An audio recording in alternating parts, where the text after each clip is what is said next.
Hello. Thanks for joining me. We're revisiting the 1950s in Northamptonshire, or Doggy as we like to call it. Memories of the 50s. This was my childhood, so all I can recount is tales and memories from a child's perspective in the 50s. I think I'll move on to the 60s at some point, but the 50s for today. Thanks for joining me.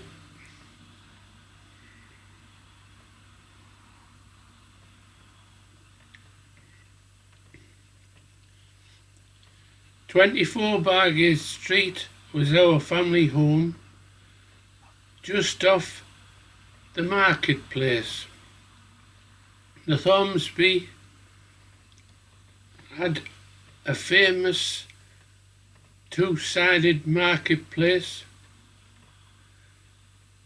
with a road that split the two, and this road was part of the bus route. Lots of buses, including the O bus. Anybody who ever waited for an O bus knew that if you missed one, there'd be another one along in 5 minutes. Genuinely. We weren't far from the centre of Middlesbrough, and as children we used to time how long it took to run. Oh, to have that sort of energy again. Running for a mile. Middlesbrough was not quite a far off Mecca, but it was far enough to be exciting to visit, and certainly for the shops that appeared in there. Northamptonshire had a fair share of shops. I'll mention them in no real order, just as I remember them. So, the bus route, splitting the two markets, and this was called King's Road. A grand name. On King's Road, just out of sight of the marketplace, was a row of shops facing more shops. Alex, fruit and veg on the corner. The Green Howard, a pub made famous by our local VC, Stanley Hollis, famous throughout Northamptonshire. Back to Alex, a massive shop, double fronted if I remember. Then a number of shops which I'm afraid memory doesn't serve me that well, but I'll have a go for it. Part of the way down on the right was a barber's.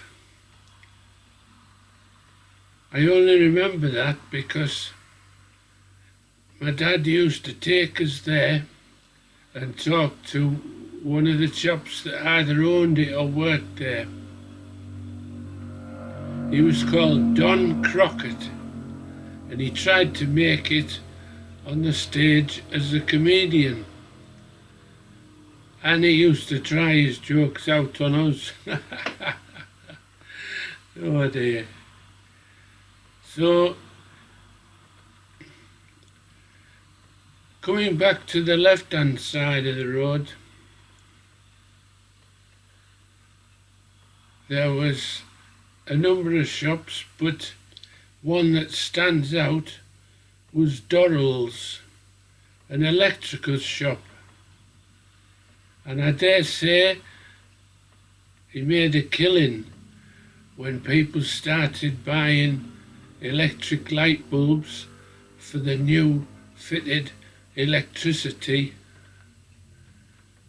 in the late 50s. We never got electricity in Bargate Street, but people around us did. And people in our street even ended up with TVs. So getting back to the shops in King's Road. At the end of King's Road, the road teed left and right. Left took you down the trolleybus route and ended outside Smeaton Street School, where the trolleybuses turned around. And that was exciting to watch as children. The sparks as they moved the connectors or conductors, whatever they were called, the attachments to the wiring overhead used to spark as they moved them to turn around the trolleybus. If you were to carry on far left, you'd end up in Middlesbrough, but we're not going down that route. So we've seen Smeaton Street School, a boys' school.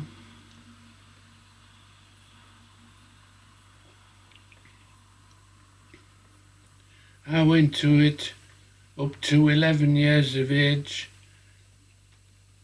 and then sat the 11 plus. And shock horror, I passed it and ended up at Stainsby Boys' School in Acklam, 2 buses away. Now, everybody, and I mean everybody in our street, expected you to go to the local school, Lawson Secondary Modern School. So to go to anything apart from that was different. It caused an uproar in our house. Simple thing like passing the 11 plus. It meant we had to visit Stewart's, a famous clothes shop in Middlesbrough, to buy the approved school uniform. It's common for people these days to moan about the price of uniforms. But I think it was even harder for my mother to find the money. But find it she did. So kitted out with a cap, blazer, a tie, and all the rest of the uniform, I took 2 buses every day in the early 60s to the mid-60s to the Acklam-based Stainsby Boys' School. And I loathed it. I loathed Stainsby. I got an apple in my eye the first day. Somebody threw an apple up in the air and it landed in my eye. And I can distinctly remember going to a cinema in North Ormsby that evening an apple coming out of my eye, presumably from behind my eye. So yeah, what an experience.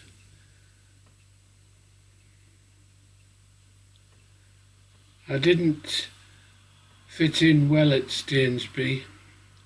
I was a fish out of water.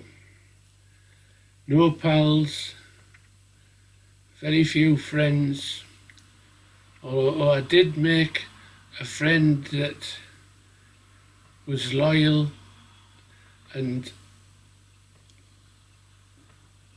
we were the best of friends, even through motorcycling in the later days, and that was John Stewart Baker of Berwick Hills. If you're watching this, Debbie, John's sister, hi Debbie, wishing you all the best.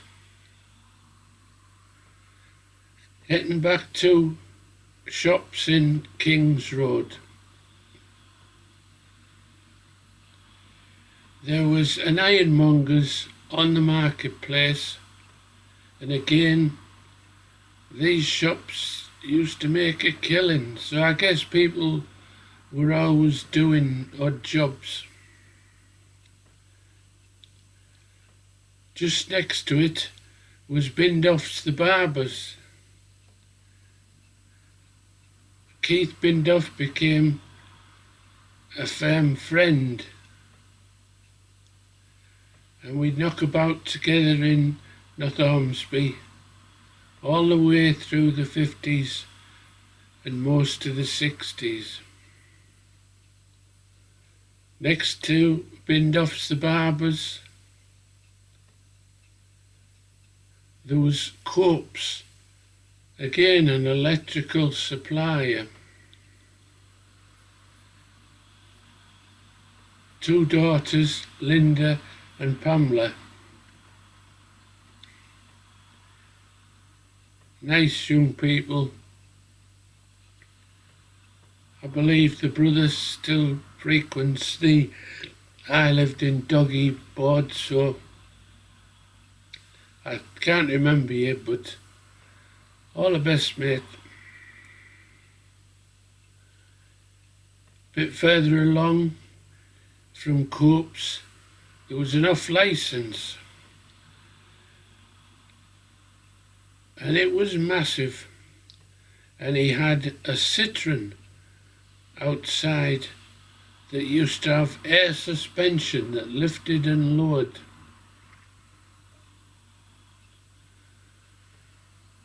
I think it was called Leonard's or something along those lines.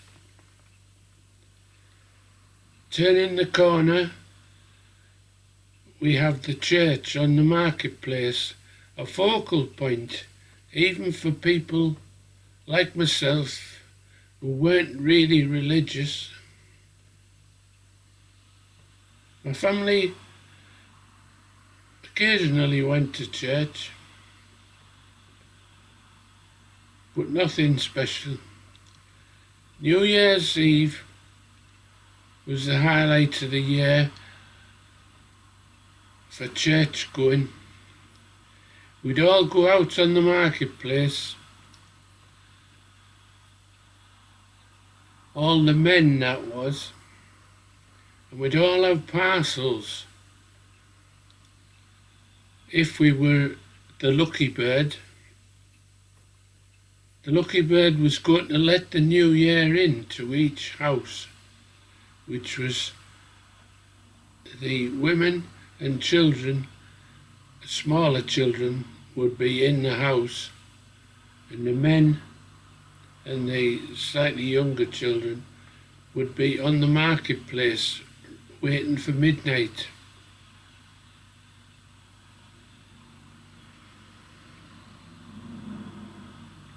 When midnight came, things that happened at the church, sometimes the bells, sometimes lights, and sometimes a sermon from somebody on the top. But it signalled New Year. and that was always made special by the gathering on the double marketplace. Everybody shaking hands, and there was bottles of beer passed around, people having a swig and wishing each other all the best for the new year. Then we'd all separate and go down to our respective houses, and the person who carried the parcel of a piece of wood, a piece of coal, a coin, and wrapped up in a newspaper, would knock on the door, and inside the lady of the house would say, "Who's that?" And the lucky bird would answer, "It's me, I'm the lucky bird. If you don't let me in, I'll bring you bad luck." To which the door would open, the lucky bird would enter first, thus bringing in the new year, and put the parcel onto the open fire where it would be consumed. And the minute that happened, everybody wished each other a happy new year, and food and drink would be unwrapped, usually on a side table, and the party would start. Boy, did we have some parties. Most houses in Bargate Street had an open door policy, and you knew where the parties were going to be, who would be at them, and where to go next. So that was New Year's Eve.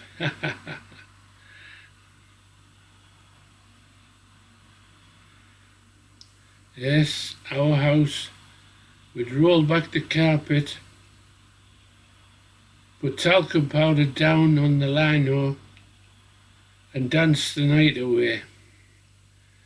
Our parties were legendary.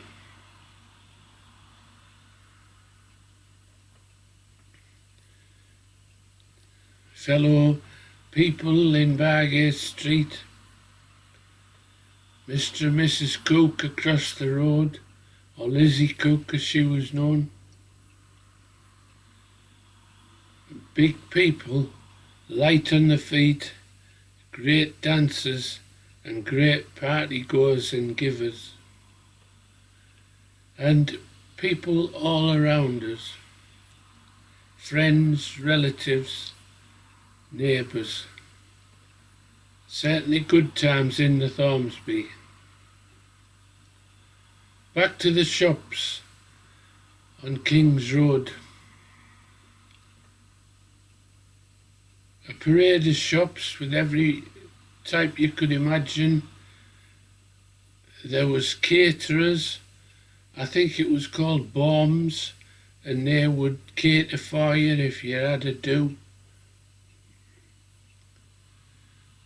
Bit further down there was paper shops. Oh, there was a model shop.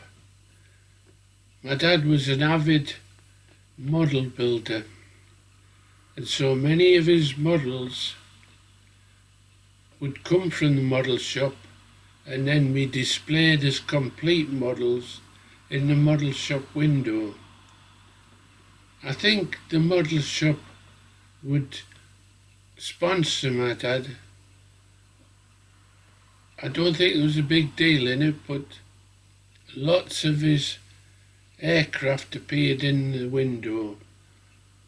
Venoms, Gloucester Meteors, Spitfires, Hurricanes,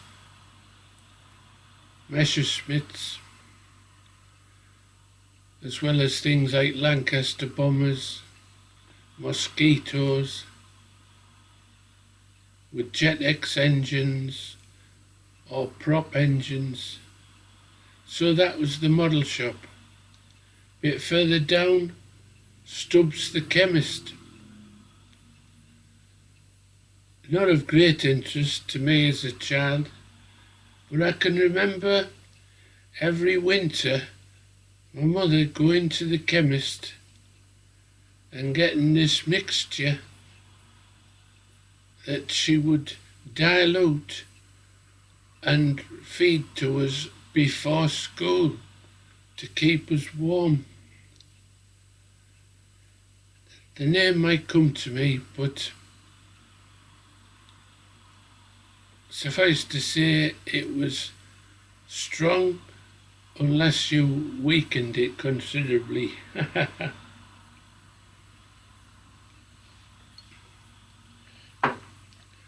Other shops I remember on King's Road, well, not a shop exactly. Ralph's the Funeral Parlour and Teesside Bridge Club. That would feature in the 70s for me. I'll skip over it for now. Maybe revisit in another episode if sufficient interest. King's Road, going out of town, would pass a large road called Beaumont Road. On this road were lots of fish shops. We had 4 or 5 fish shops in North Ormsby, including class-winning fish shops. So you had a choice. If one was shut, go to another. If one had a queue, go to another. Getting back to Beaumont Road, Turnbull's had a Ideal Dry Cleaners. I believe it's still there, but it concentrates on wedding dresses.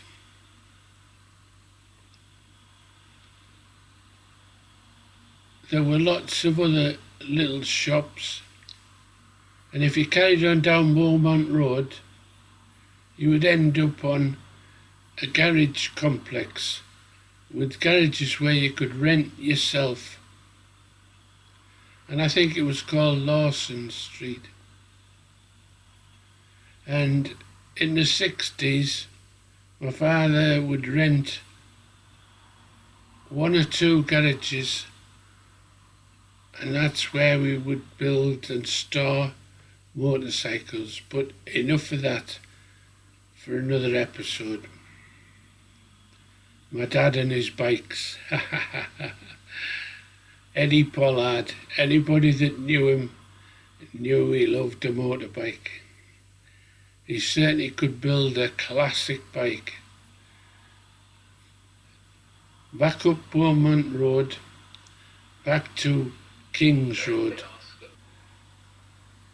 Back up Beaumont Road,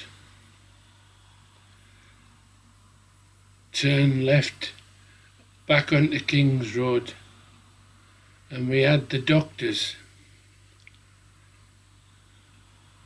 The relationship we had with the doctors was on and off. Further along, we've passed the police station. I'll just mention that in passing. After the doctors, we carry on up King's Road. On our right there's Chinese restaurants, and then in later years the Buccaneer pub was built. So King's Road is crossed by Longlands, the trunk road. But I won't go that far. Further across the trunk road was Berwick Hills, where my long-term pal John Stewart Baker lived.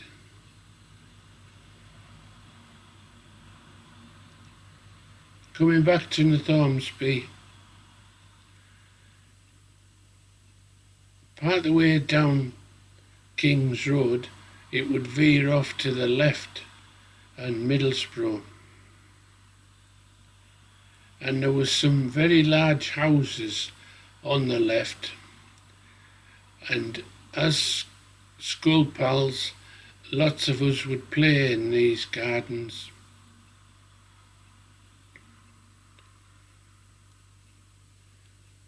Carrying on this left turning, and we'd come to the hospital, and Northampton Hospital being a landmark, it was where you went if you wanted to find a good chippy across the road.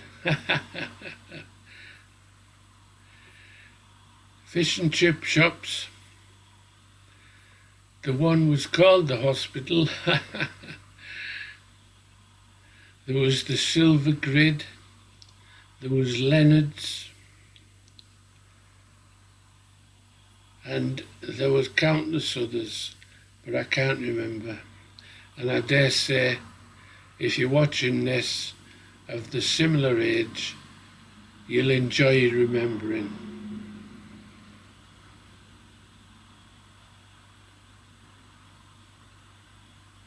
Not far from this area there was a level crossing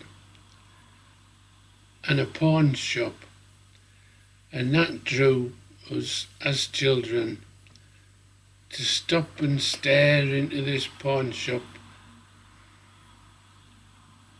and then to maybe cross the bridge over the railway and pause to watch trains coming and going. Happy days. Getting back to what it was like to be a child of the 50s, we had the run of the place. The street lights were our signal to come in. There was no-go areas in Northampton, I dare say, but we could go anywhere and do anything. And that didn't amount to much. It was just genuine play. There were areas, there was one part not far from the Jovial Monk, and it was called Cod's Alley. And that was a cut through to these big houses and the hospital. And that was a bit of a no-go area. It was one alley that people would occasionally stop you and give you a bashing. But you didn't get caught in those areas when you were a child. Your legs were too fast. Playing alleys in the gutters would keep us going for ages. Even normal streets seemed dead long.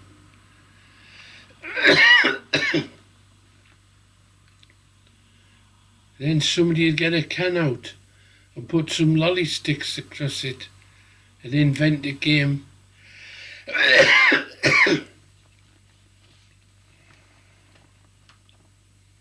Or bring a cricket bat out.